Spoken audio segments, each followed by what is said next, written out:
회사 경영을 하기 위해서는 또는 임원이 되기 위해서는 재무제표를 읽을 줄 알아야 하고 회계를 알아야 한다고 합니다. 재무제표의 가장 기본은 대차대조표와 손익계산서라고 할 수 있는데 이를 토대로 몇 가지 관련 현상을 파악하여 보겠습니다. 대차대조표란 영어로 밸런스 시트인데 여기서 밸런스는 균형이 아니라 잔액이라는 뜻으로 해석되어 잔액명세서가 됩니다. 그리고 손익계산서는 예전에는 프라펫 언드 로스 스테이트먼트로 PL이라고 쓰다가 지금은 인컴 스테이트먼트로 바뀌게 되었습니다. 손익계산서는 한 회계기간 대개 1년간의 경영성과를 나타내는 표로서 해당 기간 동안 어떠한 명목으로 수입을 올리고 또한 어떤 항목으로 지출이 이루어져 기간 손익이 얼마가 나왔다 하는 실적 개념, 즉 기간 손익을 확인하는 서류이고 이와는 달리 대차대조표는 회계기간의 종료일을 기준으로 그 시점에서 자산과 부채, 자본의 구성이 어떻게 되어 있는가를 표시하는 것으로 자산과 부채, 그리고 당기순이익을 포함한 자본의 기말 결산 잔액이 각각의 계정 과목별로 어떻게 확정되어 있는가를 나타내는 표입니다. 보는 방법은 우선 손익계산서를 통해 단기의 경영 실적을 확인하고 대차대조표를 전년분과 비교하여 비교표를 작성한 후 단기의 경영성과가 단기의 대차대조표에 어떤 변화를 가져왔는지 그리고 그것이 긍정적인 변화인지 부정적인 변화인지를 확인하는 것입니다. 손익계산서는 단기의 자료만으로도 의미를 지닐 수 있지만 대차대조표는 1년치만으로는 그게 무엇을 의미하는지 알 수 없고 때문에 2년치 이상의 비교가 반드시 필요합니다. 그래서 손익계산서는 누구나 볼 줄 알지만 대차대조표를 볼 줄 안다는 것은 조금 더 고수가 되었다는 의미로도 이해할 수 있습니다. 회계는 기업의 언어라고 합니다. 회계 자료가 말을 한다는 뜻이지요. 그 말을 알아듣기 위해서는 약간의 공부가 필요할 것입니다. 손익계산서와 대차대조표에 대한 얘기를 장황하게 한 이유는 그것이 회사의 회계뿐만 아니라 실제 경제생활에도 많은 관련 부분이 있기 때문입니다. 이미 잘 알고 있으시겠지만 손익계산서와 대차대조표는 개념이 다릅니다. 전자는 기간 개념임에 반해 후자는 시점 개념인 것이지요. 즉 손익계산서는 1년 동안 얼마를 벌었냐 하는 의미고 대차대조표는 그래서 지금 우리가 가진 게 얼마냐의 의미입니다. 이를 가정경제에 대치시키면 우리 가족의 1년 수입이 얼마이고 지출하는 돈이 얼마다 하는 것이 손익계산서의 개념이고 현재 우리 집의 재산이 얼마다 하는 것이 대차대조표의 개념입니다. 이는 다시 스타크가 플로라는 말로 설명할 수 있는데 물탱크를 예로 든다면 스타크는 일정 시점에서의 저장량을 말하고 플로는 일정 시간 동안의 흐름을 나타낸다고 할 수 있습니다. 만일 1000리터가 들어있는 물탱크에서 1시간 동안 100리터를 다른 물탱크로 보냈다면 1시간 전에 스타크는 1000리터이고 현재 스타크는 900리터이며 1시간 동안의 플로는 100리터가 되는 것이지요.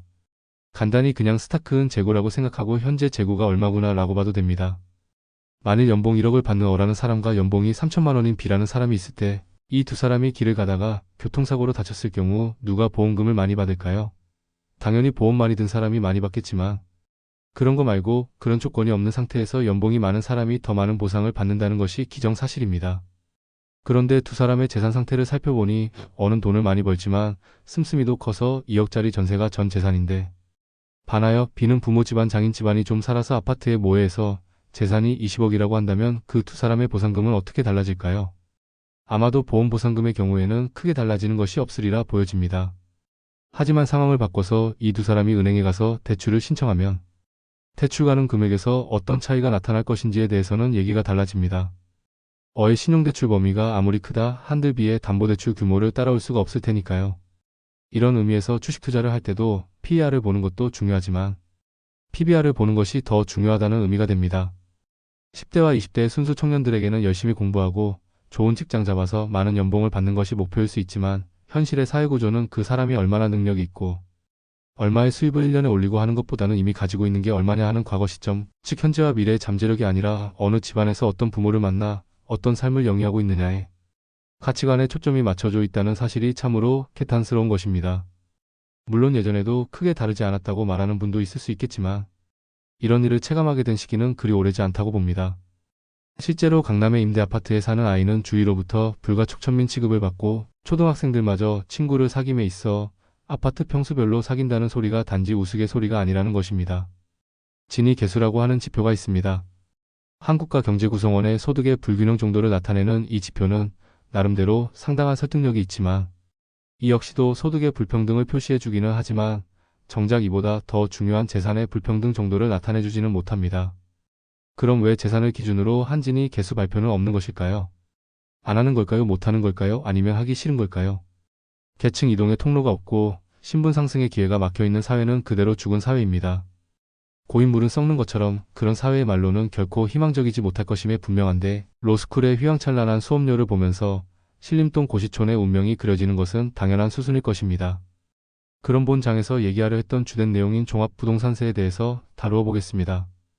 참여정부의 시정을 많이 비판하고 그에 대한 반사의 이익으로 극우 정부가 탄생하고 전임 대통령 자살이라는 고금을 통틀어 상상도 할 수 없던 비극이 버젓이 일어나는 시대 상황이지만 이에 대한 것은 나중으로 미루겠습니다. 우선은 온갖 비난과 악담을 듣고 바뀐 정권에서 누더기가 되고 이제는 사라질 운명에 처한 이 세금 기득권층이 그토록 저주를 퍼붓고 애초에 태어나지조차 말았어야 할 악법이었다고 목에 핏대를 세우는 이 종합 부동산세가 그렇게 나쁜 것인가에 대해서 생각해 보고자 합니다. 미국 세금의 역사를 살펴봐도 초기 관세와 소비세만 있던 시대에서 소득세를 징수하겠다고 했을 때 엄청난 반발이 있었습니다. 하지만 미국 경제사를 관통하는 진리는 감세 및 재정적자의 시대와 세제 강화와 양극화를 줄여가도록 노력하던 시대를 비교할 때 후자가 훨씬 더 경제 성장률을 비롯한 지표들이 좋은 성과를 보여주고 있다는 것입니다. 래퍼라는 미국 경제학자가 세율과 세수가 반비례한다고 했지만 이는 그야말로 현실을 무시한 상상 속의 이론, 더 나아가 레이거노믹스를 뒷받침하려는 정신이 나갔거나 아니면 고의적인 사기에 불과한 이론이라고 생각됩니다. 기업가라고 하는 사람들이 세율이 오른다고 돈 벌 기회를 날려버릴 사람들일까요? 아니면 세금을 낮춰준다고 해서 기업이 안 하던 투자를 갑자기 미친 듯이 해댈까요? 정책을 세우고 국민을 상대로 설득을 하든 회유를 하든 간에 먼저 나라면 어떻게 할까? 하는 양심적이고 솔직한 성찰이 먼저 있었으면 하는 바람입니다. 소득에 대하여 세금을 내는 것이 당연하듯이 재산에 대하여도 세금을 납부하는 것 또한 지극히 자연스러운 일입니다. 오히려 그렇게 따지면 부가가치세가 세금의 정당성 측면에서는 더 떨어진다고 볼 수 있습니다. 앞에서 스타크가 플로에 대한 얘기를 길게 한 이유도 이 때문입니다. 플로에 대한 세금이 있다면 스타크에 대한 세금도 있어야지요. 물론 스타크에 대한 세금은 그것을 쌓아오는 과정에서 이미 냈기 때문에 이중과세가 아니냐 하는 반론이 있을 수도 있습니다. 하지만 이 역시 자본 자체가 인플레이션이나 투기 수요에 힘입어 자가 증식을 해왔기 때문에 그 자본을 이용한 소득 증대에 대한 세금은 납부해야 함이 정상입니다. 종합부동산세 하면 먼저 떠오르는 게 과표가 6억이냐 9억이냐 에서부터 시작하여 수입도 없이 가진 재산이라고는 강남의 아파트 한 채뿐인데 어떻게 몇천만 원씩 세금을 내냐 하는 읍소 참으로 쇼하고 있네 소리 외에는 해줄 게 없습니다. 도대체 그런 사람이 몇이나 되는데 말도 안 되는 침소봉대로 억지 주장을 하고 있는 모습들을 보면 가증스럽다는 생각과 아울러 논리학 공부 좀 먼저 하고 오시라고 권해드리고 싶습니다. 서울대 이중구 교수님의 주장은 그런 특별한 사람들에게는 유예를 시켜주고 나중에 그 아파트를 처분할 때 받으면 된다고 하지만 그 역시도 너무도 인간적이고 비자본주의적인 시각으로 보여집니다. 시장이 무엇입니까? 수요와 공급의 법칙에 의거하여 볼 때 그러한 장소와 그러한 규모의 아파트에 거주한다는 것은 그만한 능력이 있다는 뜻이고 그렇지 못하다면 당연히 그걸 팔고 나와야 하지 않겠습니까? 서울시 강남특별구에서 그 정도의 베블렌 효과를 만끽하고 살면서 그에 따르는 세금은 가난해서 못 내니까 봐주세요. 라면서 하소연한다면 어느 누가 동감할 수 있을지 모르겠습니다. 또 일부는 종합부동산세의 가치를 훼손시키려는 목적으로 실질적인 효과가 없다느니 하면서 술책을 벌이기도 합니다. 하지만 그러한 행위 자체가 그 법의 효과와 함께 피곤함과 부담을 느끼고 있다는 것을 스스로 반증하는 것으로 보여질 뿐입니다. 아무튼 죽어도 세금 내기 싫다는 썩은 기득권 중에서는 개중썩 훌륭한 분들도 있으니 이와 비교해서 애맞서 이런 조세 정의가 실현되어야 할 터인데 이번 정부에서 정책이 나와서 돌아다니는 모습을 보아하건대 이런 일이 나올 확률보다는 로터리 맞을 확률이 더 커 보인다는 것이 솔직한 심정입니다. 세금에 대한 인식이 바뀌어야 할 것입니다. 세금을 좋아하는 사람은 없겠지만 그래도 그로 인해 사회가 건강해진다는 점을 강조하여 모범 납세자에 대한 명예와 이에 따르는 실질적인 혜택이 주어져야 할 것입니다. 걸핏하며 이름 뒤에 따라붙는 무슨 교수니 무슨 박사니 어디 사장이니 대표니 하는 것보다 몇 년도에 무슨 부분 모범 납세자다 하는 식의 칭찬과 더불어 항공기 1등석을 이용할 수 있게 한다거나 그들이 좋아하는 레저 시설을 이용할 때 특혜를 주는 방법 등을 통해 지금처럼 세금 다 내고 살면 바보 또라이가 되는 것이 아니라 다른 사람으로부터 존경과 우대를 받을 수 있는 사회구조를 만들어 가야 하는 것입니다. 한국의 국세청에 해당하는 기관인 미국의 IRS 인터널 레버누 서버스는 어떤 면에서는 FBI보다 더 힘이 막강한 것으로 알고 있습니다. FBI의 조사 협조에는 거부할 수 있지만 IRS의 조사 의뢰를 피할 수는 없다고 하는데 물론 미국이라는 천민자 본주의의 맹아라고 평가되는 나라에서도 이 정도의 조세 정의는 실현되고 있음을 볼 때 오히려 그럼 한국은 도대체 무엇인가라는 회의를 갖지 않을 수 없습니다. 미국은 세금을 안 내는 것에 대하여 나라의 재산을 도둑질한 절도범이라는 인식을 가지고 있습니다.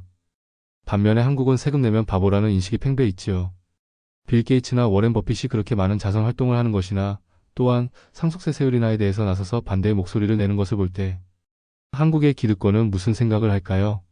PC보건대 좋다는 표현을 겉으로는 할지 몰라도 마음속으로는 상당히 불편해하거나 비웃고 있다고 보는 것이 맞으리라는 예상입니다. 재벌개혁을 재벌 스스로의 손에 맡겨 이룰 수 없듯이 이러한 납세의식도 세금을 많이 내야 하는 기득권층의 자발적인 변화와 성숙에 기대하자는 허구의 참목소리 역시 시간 끌기와 버티기에 불과합니다. 강력한 드라이브와 아울러 시스템을 만들어가야 함에도 불구하고 이번에 거꾸로 가는 보일러는 그런 국민의 예상과 기대를 여지없이 짓눌러 버리고 있는 모습이 기막히게 재미있습니다.